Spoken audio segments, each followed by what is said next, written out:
Vivimos en una época en la que tenemos entretenimiento de todo tipo. Todo está al alcance de la mano.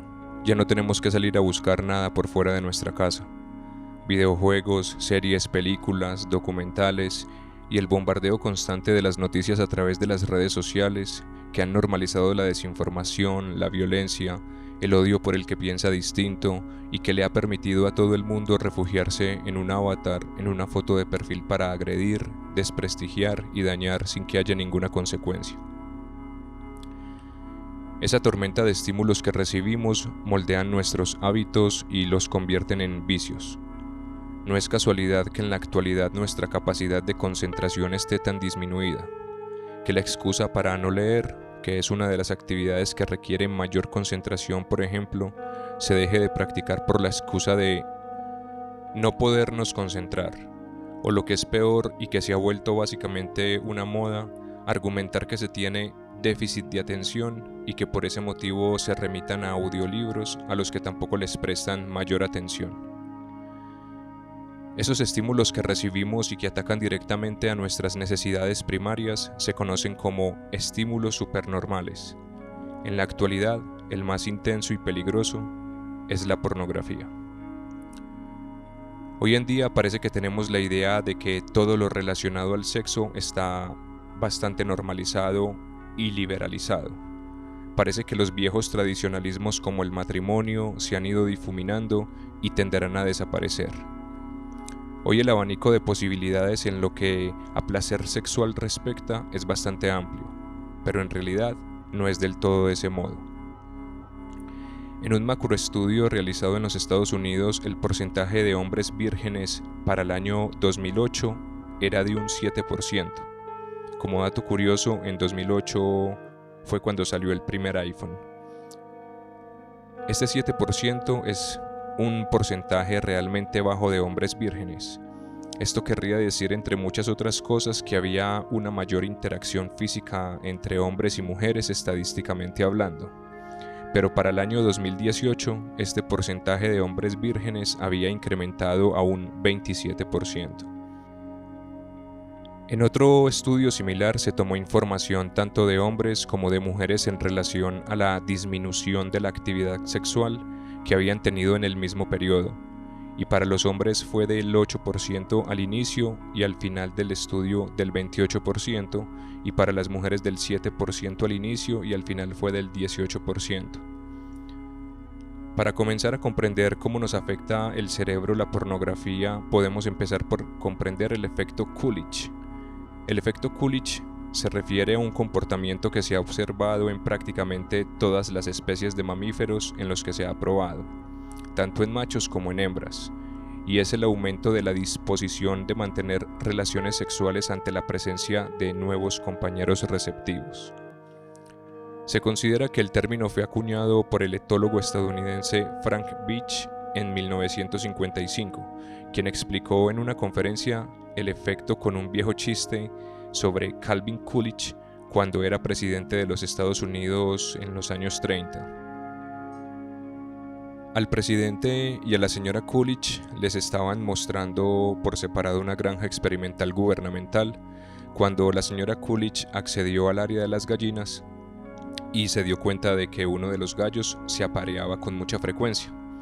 Le preguntó al encargado qué tan frecuente era el apareamiento del gallo y este le respondió: "Lo hace docenas de veces al día, señora Coolidge", a lo que la señora Coolidge dijo: "Por favor, cuénteselo al presidente cuando pase por aquí". Tras habérselo contado, Coolidge preguntó: "¿Y lo hace con la misma gallina cada vez?". Y la respuesta del encargado fue: "No, señor presidente, con una gallina distinta cada vez", a lo que Coolidge respondió: "Muy bien, por favor cuénteselo a la señora Coolidge". El efecto Coolidge es una neofilia, que se define como la tendencia que tenemos los machos u hombres a permanecer en un estado de excitación siempre que se nos presenten estímulos novedosos y que, por supuesto, apelen a nuestro instinto sexual. Vale aclarar que, por supuesto, las mujeres no están exentas de tener esta tendencia a la neofilia, sin embargo, la intensidad con la que la viven es completamente distinta. La pornografía afecta de manera distinta a los hombres y mujeres. los hombres somos realmente muy básicos. Generalmente nos enfocamos exclusivamente en el acto sexual. En cambio, las mujeres tienen un espectro mucho más amplio en el que los estímulos surgen de diferentes fuentes y así valoran las situaciones desde perspectivas diferentes y con diferentes caminos y fines incluso. Si bien el consumo de pornografía es en todos los casos de estudio mayor en los hombres, personalmente me sorprendió ver que en Colombia este consumo es bastante parejo. Un 49% de mujeres ven pornografía y un 51% de hombres respectivamente. Ahora bien, es de aclarar que estas estadísticas no especifican cuál es el porcentaje de adictos y adictas a la pornografía. Hablamos solamente del consumo como tal. El doctor Gary Wilson fue la persona que más estudió los efectos de la pornografía en nuestro cerebro. En algunas de las apreciaciones que hace sostiene que nuestros cerebros no han cambiado mucho con respecto a nuestros antepasados. Con antepasados se refiere al Homo sapiens y a su historia. Sin embargo, en la actualidad tenemos la oportunidad de ver más cuerpos desnudos en 10 minutos que todos nuestros antepasados a lo largo de sus vidas, y no estamos preparados para esa sobreestimulación.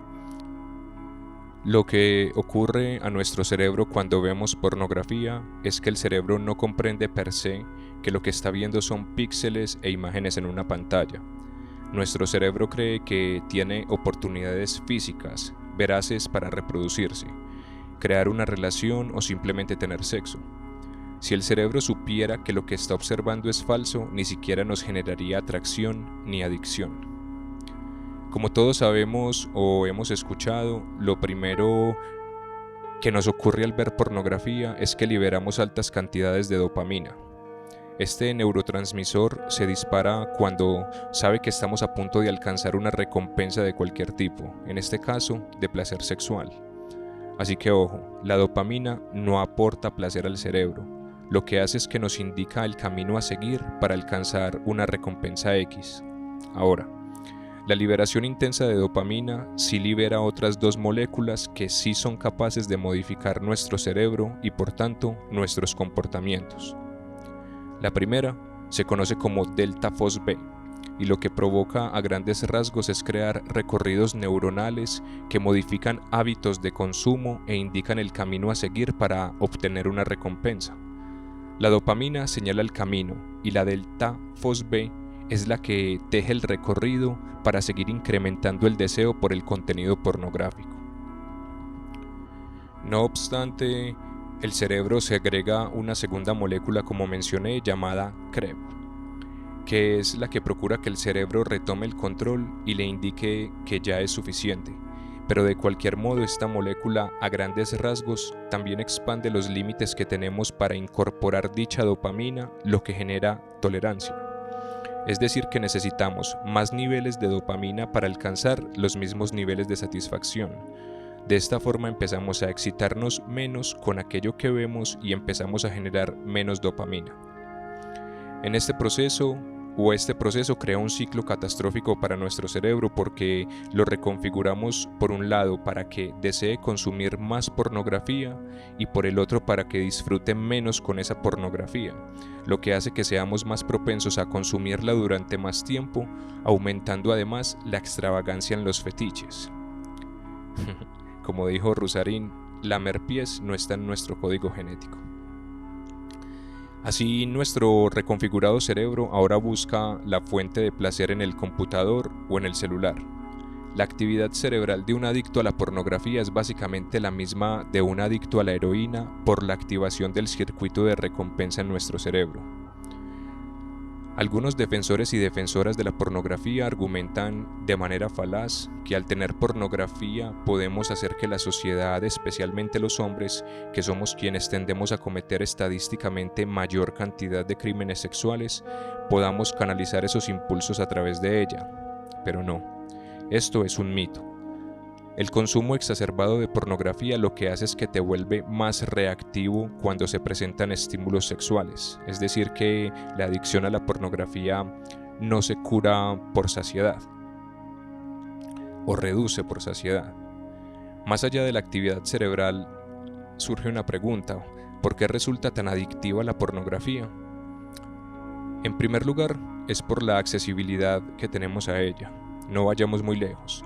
La red social X, antes Twitter, permite subir contenido pornográfico sin ningún tipo de restricción. Es tal el consumo global de pornografía y el incremento en esta adicción que el 4 de octubre de 2021, cuando Instagram, Facebook y WhatsApp colapsaron, las personas, en lugar de hacer algo más con su vida, decidieron que era un excelente momento para masturbarse, y eso lo demostró el aumento del tráfico en estas páginas porno, principalmente Pornhub, la cual fue de 10.5, es decir, 500,000 usuarios cada hora. La pornografía nos permite ir directo al grano. La pornografía no nos juzga, no tenemos que cumplir expectativas, no requiere de un proceso paciente de conquista, no supone un esfuerzo para alcanzar a la persona objeto de deseo. De este modo se instaura en nuestra cabeza el mensaje o la pregunta de ¿por qué habría de esforzarme por ser una persona atractiva, por cuidarme, por conocer cómo funcionan las dinámicas de atracción? ¿No es mejor ahorrarme la angustia de lo desconocido, de evitar todos estos momentos que nos llenan de inseguridad? La pornografía es el profesor sexual de la era moderna. Los padres cada vez más obvian las labores de educar sexualmente a sus hijos y relegan el papel a los profesores o incluso a ellos mismos, sobre todo hoy en día con el acceso a la tecnología. La mayoría de jóvenes empiezan el consumo de pornografía entre los 11 y los 13 años. A esta edad el cerebro no logra discernir entre lo real y lo ficticio, de modo que empieza a incorporar los comportamientos y patrones que representa este contenido. En la pornografía, las personas aparecen representadas como objetos de placer. El hombre vale lo que mide el tamaño de su miembro y la duración que tenga en la cama, y la mujer vale lo que valen sus atributos y su capacidad para satisfacer al hombre, nada más. No hay intimidad, no hay confianza, no hay olores, no hay fricción, no hay conversación, no hay complicidad. La pornografía establece estos patrones y todo aquello que se aleje de esos parámetros una vez tenemos sexo real hace que se confronten las dos sensaciones, y es ahí donde comienzan los diversos problemas. Los físicos atractivos provocan inseguridades tanto en hombres como en mujeres que terminan comparándose con los actores y actrices que son seleccionados para tener ciertos atributos. Además, la pornografía establece los patrones a seguir, es decir, los preliminares, las posturas, el final adecuado y cuánto va a durar esa relación sexual. La pornografía se está volviendo cada vez más refinada. Estamos en la era de la pornografía 3.0. La pornografía 1.0 fueron las revistas, la 2.0 los videos, los sitios web de acceso gratuito y la pornografía 3.0 que permite que haya un contacto o incluso un vínculo entre el consumidor y el creador. El caso más exitoso es OnlyFans. Increíblemente, lo que propende la propagación de la pornografía 3.0 es nada más y nada menos que la intimidad. Esa especie de relación que hay entre el consumidor y el creador. La posibilidad de hablar, de concretar citas, intercambiar todo tipo de mensajes.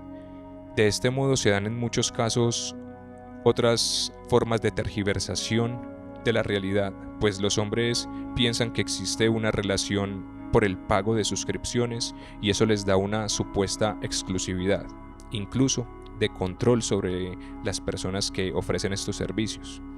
El contenido se va refinando para aportar experiencias que antes la simple pornografía no podía aportar. ¿Cuáles son las consecuencias del uso inconsciente de la pornografía? Lo primero es que prácticamente nadie se siente un mejor ser humano después de consumir pornografía. De hecho, en muchos casos el primer sentimiento suele ser de vergüenza una vez se alcanza el orgasmo. La desensibilización, menor interés por relacionarse, mayor ansiedad social, la tendencia al aislamiento y hay un menor interés por satisfacer sanamente el apetito sexual.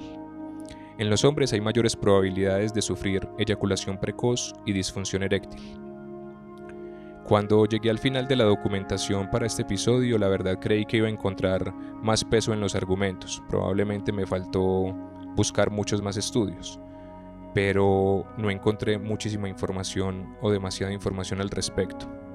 Personalmente, creo que todo está permitido, pero son los excesos los que nos sumergen en situaciones que con el tiempo se salen por completo de nuestro control. Todas las conclusiones que encontré indicaban que el consumo de pornografía para ser un hombre de verdad, ser exitoso, tener oportunidad con las mujeres u hombres debía ser del 0%, y eso me sonó como a charla motivacional barata, francamente. Si la pornografía es como cualquier otra droga, también puede darse un consumo consciente y responsable. Satanizarla y tratar de convencer a las personas de dejar de consumirla es, desde mi punto de vista, un intento fallido. Sería pedirle a muchas personas que lucharan contra dos cosas imposibles: el instinto de reproducción, entre comillas, y dejar de lado la tecnología, que es el principal medio expendedor de la droga del placer. Esto lo digo como opinión personal. Si alguien que esté escuchando este podcast siente que es adicto a la pornografía, no duden en acudir a un profesional. Usted no es el primero o la primera, ni el último o la última con una adicción de este tipo. De cualquier modo, ya lo saben, no confíen en la palabra de nadie. Memento mori. Pueden irse cuando quieran.